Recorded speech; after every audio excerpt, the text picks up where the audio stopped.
Bienvenue à toutes et à tous, messieurs, dames, amis internautes et téléspectateurs de la TMS TV. Bonjour, ñu leen di nuyu yéen ñëpp di leen jox seen wàccuwaay yéen ñi nga xamante ni saa su nekk yéenay faral di seetaan la TMS TV topp li nga xamante ni moom mooy revue de presse ñu leen di jaajëfal bu baax nee naa leen saa boo leen xëyee da leen wéy di njëkk a déglu la TMS TV suñu ay information boo leen njëkkee déglu suñu information doo leen jaaraat ci yeneen information bërë de télé yi nga xamante ni ñu ngi ci réew mi parce que nag en termes de revue de presse nous sommes le numéro 1 mbokk yi ñu leen di jaajëfal bu baax di leen di jaar di nuyu le khalife général de Djiné du côté de Paris fi mu toog ni jógee na Suisse mi ngi Paris di waajal lu ma Djiné international bi ñu ngi koy jaajëfal bu baax di nuyu Haj Abdel Aziz mi ngi nii toog di ko jaajëfal bu baax di nuyu ajaratu madame Sow mu baax mi di ko jaajëfal di ko nuyu di nuyu prince 1 prince 2 di leen jox seen wàccuwaay mbokk yi comme toujours revue de presse sur la TMS TV ngeen ànd ci ak man lépp luy actualité ma fas yéene leen ko jox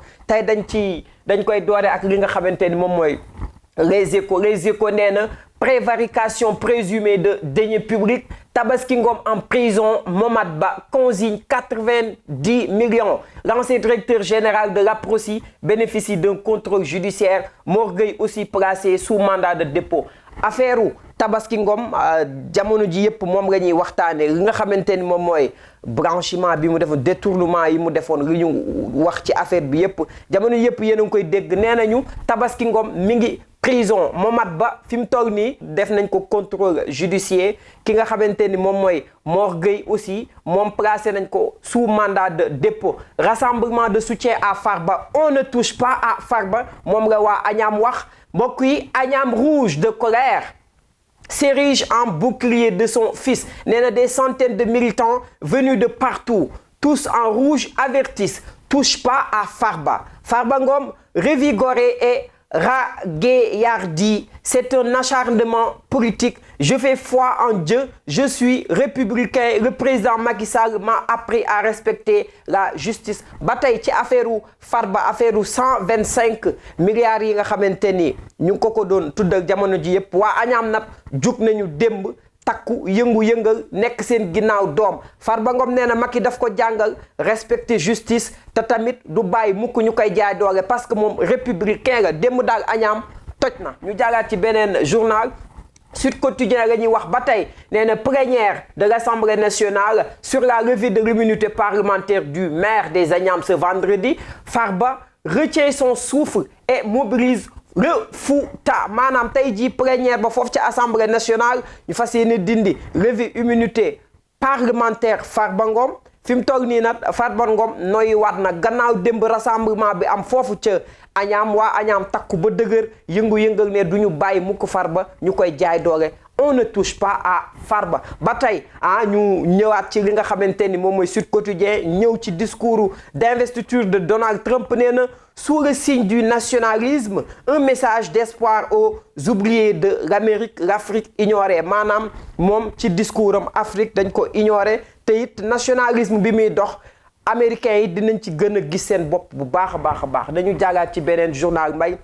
le quotidien la ñuy waxtaane ba tey levée de l'immunité parlementaire de Farba APR bataille dans le Nord le député c'est un acharnement purement politique Moussa Bokar Thiam Farba Ngom n'ira pas en prison sécurité renforcée dans le département de Matam Ousmane Diagne l'autorité politique n'a rien à voir dans ce dossier maanaam affaire Farba Ngom ba tey ay mbokkam waa APR jug nañu taxaw temm ne kenn du ko jaay doole te luñ ko bëgg def duñ ko seetaan benn yoon ñi nga xamante ni moom mooy Ousmane Diagne ñëw na yëkkati ci ay kaddu ba tey ñuy ñaax ki nga xamante ni mooy Farba Ngom ngir mu gën a mun a dëgër nekk ci mu nekk ndax duñu seetaan benn yoon ñu koy jaay doole loolu la ñu Le Quotidien di ñu xamal ñu jaagaat ci beneen journal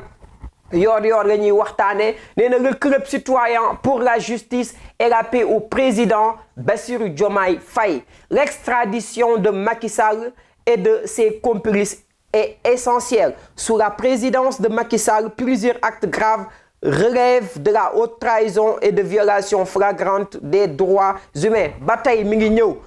ci li nga xamante ni maanaam moom mooy nguuru Diomaye ak Macky Sall li mu fi daan def ba mu fi nekkee jëf yi nga xamante ni daan na fi am tolérance maanaam teg nañu balance teg fi Macky Sall tegaat fi Bassirou Diomaye Faye kan moo gën a nekk en bonne position pour que ñu wax sa nguur moo gën a neex ba tey moom nga ñu yor di ñu andil tey ñëw na tamit ci extradition de Macky Sall yi nga xamante ni moom nga fi defoon ak ay complice am ñu jàllaat ci beneen journal Tribune la ñuy waxtaane nee na agence pour la centralisation des marchés publics validation des dépenses d'investissement par le PM Sonko et le MFB Cheikh Diba dans l'incohérence totale maanaam lu jëm ci wàllum marché yi nee nañu Cheikh Diba ak le premier ministre dañoo nekk ci incohérence parce que nag fi mu toll nii il existe un fossé entre la mise en place d'une agence pour la centralisation des marchés publics et la validation des dépenses d'investissement par le PM maanaam mi ngi jëm ci li nga xamante ni maanaam mooy centralisation marché yi mais nag man marché yi dama bëgg ñu koy décentraliser marché yu mag yi fu nekk rek am marché bu mag comme niñ koy gisee Dakar boo duggee marché HLM boo demee dans les zones les plus reculées war na am foofu marché bu yemook marché HLM nga xamante ni du ñu jóge ci dëkk yi di ñëw Dakar te bu ñuy jógee foofu rek bu amee concentration forte démographiquement rek exode rural bi dafay bari donc nag le premier ministre dégg nga kàddu yi Cheikh Diba dégg nga kàddu yi nee nañu yéen a ngi ci incohérence totale lu jëm ci centralisation marché yi ba tey mbay wax nañu ci affaire ki nga xamante ni moom mooy Oumar Sow ak Abou Diallo envoyé en prison ce que l'on reproche à Abou Diallo et Oumar Sow ni ma leen ko waxee woon keroog kenn du laal xeetu jàmbur ndono jàmbur loolu kenn du ko laal et luñ ci mën a wax daal yàlla na leen suñu borom génne taxaw leen bu baax a baax mais it boo leen génnee xam leen ni ndono jàmbur njabootu jàmbur alalu jàmbur kenn du ko laal c'est très sensible même ñu jaagaat ci beneen journal mbay laas la ñuy waxtaanee Farba yëkkati na ñaari loxo ya ey Farba ngay jubilé nee na grande mobilisation de Agnam l'APR bande les muscles maanaam démb ca Agnam dañoo yëngu-yëngal takku ba dëgër nekk ci ginnaaw Farba Ngom ñu mobiliser pour que ñu bañ a def Farba Ngom liñ ko bëgg def lever immunité parlementaire waa Agnam ñu ngi ci seen ginnaaw doom nee nañu Agnam takk nañu seen muscle takk ba dëgër fas yéene nekk ci ginnaaw Farba Ngom Farba nga yëkkati loxoom naan owe ba xam dina ko continuer mu déet lépp tey lay leer ci assemblée nationale mbay nee na surpopulation carcérale une équation insoluble des procureurs ba tey mi ngi jëm ci li nga xamante ni maanaam mooy wàllum prison yi nee na prison yi fi mu toll ni dafa fees del équation boobu nag mi ngi ci loxo procureur naka lañ koy régler loolu yëpp ci mu ngi ci biir laas ki nga xamante ni moom mooy Ousmane Diagne le ministre de la justice ñëw na ci ñu jàllaat ci beneen journal mbay source a la ñuy waxtaane nee na obligation de remettre le dossier de Farba Ngom à la commission ad hoc Doudou Wade et Théodore Chérif Monteil donnent raison à Maître Aïssata Tall Sall leurs argumentaires maanaam ba tey Maître Aïssata Tall Sall Maître Doudou Wade ak ki nga xamante ni moom mooy Théodore Chérif jox nañ ko dëgg ci li mu doon wax ndax Maître Aïssata Tall Sall keroog nee na ay affaire de naxa sax na lañ doon def gisuñu dossier maanaam dañoo bëggoon jaay doole Farba Ngom def lu ñu bëgg a def loolu waraloon mu geddoon li nga xamante ni moom mooy commission ba ñaar ñii nag jox nañ ko dëgg ba tey nee na dopé par une mobilisation XL de ses partisans et des alliés de l'APR à quelques heures de la levée de son immunité parlementaire Farba bande les muscles ba tey waa Agnam jug nañu takku ba dëgg nekk seen ginnaaw doom fas yéene jàppale Farba ci tey biir assemblée ñu jaagaat ci beneen journal mbay l'Observateur on en parle parquet du pôle judiciaire financier Momad Ba cautionne 90 millions francs CFA et échappe à la prison maanaam Momad Ba ci boppam dafa na caution wu 90 millions fi mu toll nii échappé na prison waaye tamit Tabaski Ngom et son acolyte Mor Gueye placé sous mandat de dépôt ñoom ñii fi mu toll nii ñu ngi ci loxo yoon placé nañ leen sous mandat de dépôt mais lu ñu mën a wax daal affaire pôle judiciaire financier bu ñu creuser dinañu gën a amaat ay piste yu bari parce que tamit dañ fee toogoon ñu jox leen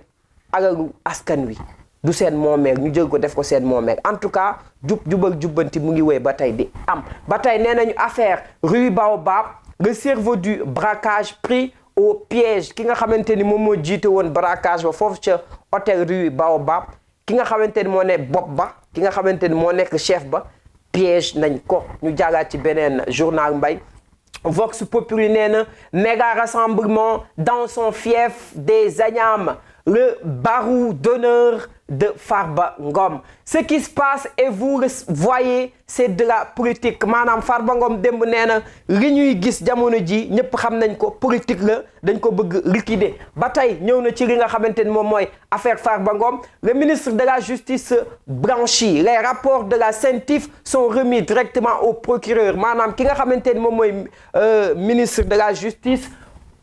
Ousmane Ngom ñoom ñu ngi seetal seen der ci affaire Farba Ngom ndax nee nañu document yëpp dañ ko jox directement le procureur ñoom taqewuñ ci laalewuñ ci ba tey